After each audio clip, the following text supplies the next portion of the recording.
تحصیل رستم لنډی کې د جرګې د لارې د 9 کالو روانه دشمنی په دوستۍ کې بدله شوه. لومبی فریق حاجی ظریف خان، سرند خان، غزن خان وغیره او دویم فریق خانزیب، جانزیب وغیره ترمنځ روانه دشمنی کې 3 تنان مړو او 3 جوبل شوي وو. د جرګې مشرانو حاجی زیبالم خان، سید لایق باچا بونیر، ثناء الله خان، مزمل خان، حاجی احمد علي او علي بادر خان په کوششونو سره دواړه فریق روغې ته تیار شول. د حوالې سره د لنډی په جومات کې د یو تقریب تابعه هم شوې وه چې پکې د علاقې خلکو په ګڼ شمېر کې ګډون کړی و.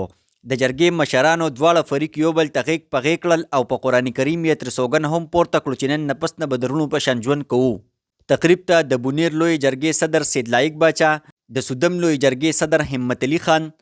حاجی زیبالم خان، مزمل خان، اسرار خان، مولانا مرتضی او نورو د جرګې په اهمیت تفصیلي رڼا واچوله. مقررینو پیغام ورکړ چې پښتون قوم د برداشت مظاهره وکړي، خپل منځ کې د اتفاق اتحاد پیدا کړي. لومبی خدا دی چې تاسو شکریا ادا کړو چې دا تاسو کومه ذمہ داری او ډیره اهمه ذمہ داری او هغه ډیر په جانب شانې سره چې کوم دي تاسو ادا کوئ د هغې تاسو شکریا ادا کوو، خاص کر د خپل سودم لوی جرګې د مشرانو او د عامو څومره دل چې ملګري ولاړ دي. او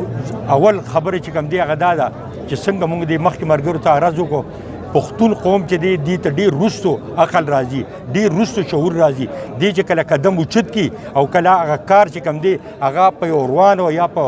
خراب حالت کې چې کوم دی هغه انجام ته ورسي، د هغې نه بعد چې کوم دی د هوش راشي. زما د خپل قوم ته د خپلو مسلمانانو د پښتنو ته چې کوم دی نو دا درخواست دی چې کم سے کم د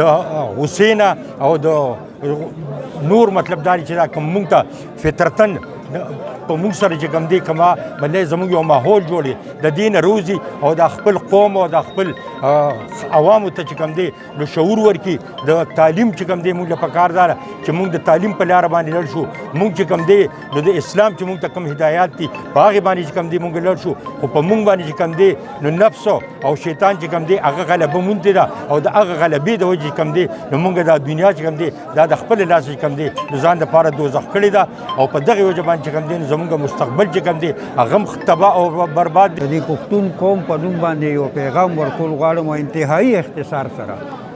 که چېرې موږ خلکو فلیکسیبیلیټي پیدا کړه، لچک هم پیدا کړو او موږ دا وکړو چې کومه غلطي رانه وشوه په هغه غلطۍ باندې موږ په خپله ووایو چې او بس زما نه غلطي وشوه، نو زما په خیال داسې قسمه حالات په چرته هم نه جوړېږي. خو دا 2 خبرې زموږ په قوم کې ډېر کمې دی. په پښتون قوم کې د دې نننۍ ورځ د دې ځای نه زه دا پیغام د دې مجلس نه ورکول غواړم چې په ځان کې لچک پیدا کول او ورسره د صبر استقامت نه کار اخیستل او ورسره که کومه غلطي کېږي एकदम هغه منل